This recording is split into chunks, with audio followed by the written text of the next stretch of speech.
Imagine driving home on a quiet afternoon, proud of the life you built, only to be stopped and treated like a criminal, simply because of the color of your skin. Imagine the officers who tried to humiliate you ending up in handcuffs themselves. This isn't a movie script. It really happened to one man, and his story is a lesson that arrogance and prejudice will always collapse under the weight of truth. Before we continue, drop a like on this video and tell us where you're watching from. We love seeing how far these stories travel. Meet Charlie Johnson. At 65 years old, Charlie was a proud black man, finally entering the season of rest he had long earned. He had just purchased a beautiful retirement home in a quiet suburban neighborhood, the kind of place where porches were lined with rocking chairs and kids rode their bikes until sunset. To anyone passing by, Charlie might have looked like an ordinary retiree, calm, gentle, the type to wave at neighbors while watering his lawn. But behind those kind eyes was a man of strength and discipline. For decades, Charlie served his country as a Navy Admiral, commanding respect not just from his crew, but from leaders at the very top of the chain of command. He was decorated, respected, and deeply humble. He never bragged, never boasted, and he carried himself with a quiet dignity. In fact, he kept one of his medals and his service badge tucked neatly in his car, not for display, but as a reminder of who he was and what he had lived through.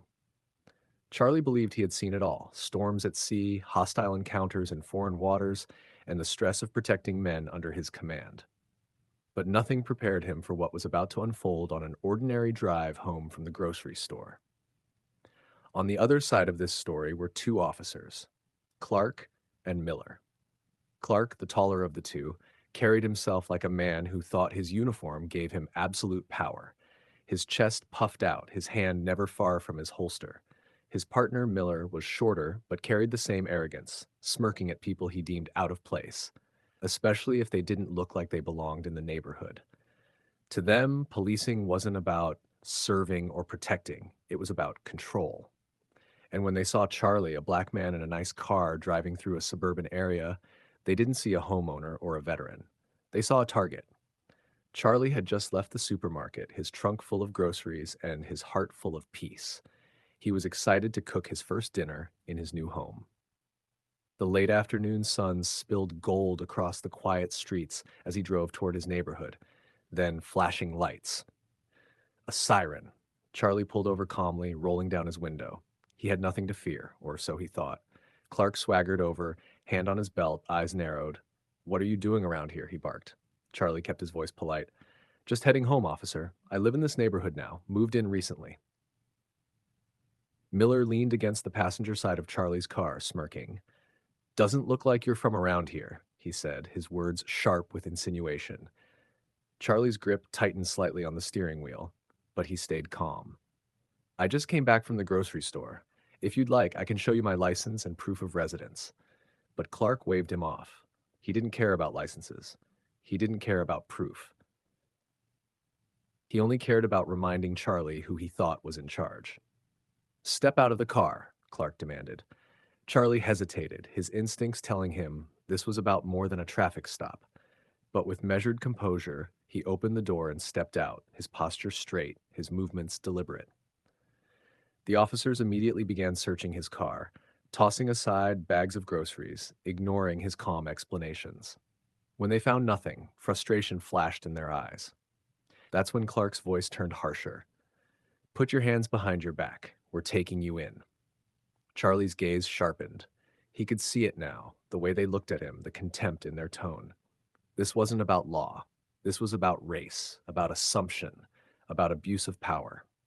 When Clark reached for Charlie's arm, Charlie's years of military training kicked in like a reflex.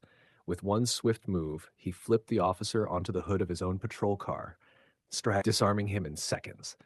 Miller lunged, but Charlie sidestepped, striking with precision and dropping him to the ground. Within moments, both officers were cuffed, using their own restraints. The scene drew neighbors from their homes. People gathered, phones out, recording the entire incident. Gasps and murmurs spread as they realized the elderly black man standing tall over two disarmed officers wasn't an ordinary retiree. He was something far greater. Charlie looked around at the stunned crowd. Then, with calm authority, he pulled out his phone, not to call a lawyer, not to call a friend, but to call the county sheriff himself. Sheriff Daniels, this is Admiral Charlie Johnson. I need you at my location immediately. Two of your officers attempted an unlawful arrest. They're restrained and unharmed, but we need to talk. Now. Within minutes, Sheriff Daniels arrived with additional units. He was an older man, one Charlie had personally met while moving into the neighborhood. The sheriff respected him deeply, not just as a veteran, but as a man of honor. The sheriff's eyes widened as he saw the scene. Two of his officers cuffed on the ground, groceries spilled across the pavement, and Charlie standing tall and composed. Admiral Johnson, he said, rushing forward. What happened here? Witnesses quickly stepped forward, explaining how the officers had harassed Charlie without cause, like how they searched his car without a warrant and how they tried to forcibly arrest him. Video recordings backed every word.